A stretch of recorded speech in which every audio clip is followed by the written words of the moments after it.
Physics, chemistry, maths, geography, American revolution, Russian revolution, സമാസം, സമൃദ്ധി.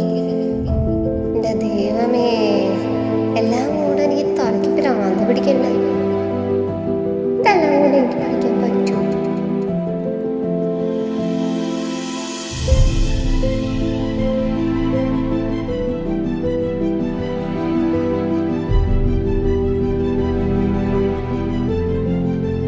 പറ്റുമോ എന്നുള്ള ചിന്തയാണ് നമ്മളെ വല്ലാണ്ട് അങ്ങോട്ട് എഫക്ട് ചെയ്യും. ഇനിയിപ്പോൾ പറ്റിയില്ലെങ്കിൽ എന്താ, അറ്റ്ലീസ്റ്റ് വി ട്രൈഡ് ഇറ്റ്. അല്ലാണ്ട് ബാക്കിയുള്ളവരെ പോലെ സേഫ് സോൺ ഒന്നും കളിച്ചില്ലല്ലോ. Listen, I am 22-year-old and I know what is good for me. ചിലപ്പോഴൊക്കെ ഞാൻ എടുക്കുന്ന ഡിസിഷൻസ് ഒക്കെ തെറ്റി പോകാറുണ്ട്. But still we try. The thing is so simple. Take your time and stay focused. ഇന്നല്ലെങ്കിൽ നാളെ നമ്മളെ കൊണ്ട് പറ്റൂലേ. നമുക്ക് പറ്റിയില്ലെങ്കിൽ പിന്നെ ആർക്ക് പറ്റാനാണ്?